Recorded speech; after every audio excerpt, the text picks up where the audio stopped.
এক জীবনে আর কি বা চাইব? যা কিছু চাই তার সবটাই যেন অপূর্ণতায় ঠেকে গেল আমার। পূর্ণতার স্বাদটা তাই আজও পাইনি। কিভাবে পাই বলো? লোকে বলে আমি নাকি ছন্ন ছাড়া হতচ্ছাড়া। হয়তো ঠিকই বলে, নইলে কি আর কেমনে চলে সুখের জীবন ছেড়ে? বলবে নাই বা কেন? সংসারে যে মন নেই আমার, তাই তো বাধা পড়িনি শৃঙ্খলে। মায়ার গন্ধ পাওয়ার আশায় বুনো পাখি হয়ে উড়ে বেড়াই বন বাতারে। নেই কোনো ঠিকানা, কোনো নিশানা নেই।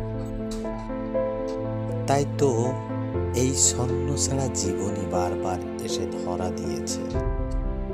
যতবারই ভালোবাসা চেয়েছি, নিরাশ হয়েছি ততবার। ভালোবাসা আমায় খুঁজে না পাওয়ার বেদনায় ক্লান্ত হয়ে ফিরে গেছে বহুবার। তাকে স্পর্শ করার বাসনায় আমি নিজেকে হারিয়ে ফেলেছি অচিরেই। অবাধ্য মনটা তাই সমুদ্রের গর্জন ওঠে, বোঝে না কোনো আবেগ অনুভূতি। সে কথা তোমরা হয়তো জানবেও না কোনোদিন। তাই তো চিরকালই আমি যে বড্ড একা হয়ে পড়ে রইলাম। হাজারো ভিড়ের মাঝে একা দাঁড়িয়ে থাকি, এক কাপ চায়ের মতো, যার পাশে কেউ বসে না। পৃথিবী যতবারই অস্বীকার করবে, আমার কণ্ঠস্বর ততবারই বলবে এই অগোছালো জীবনই আমার।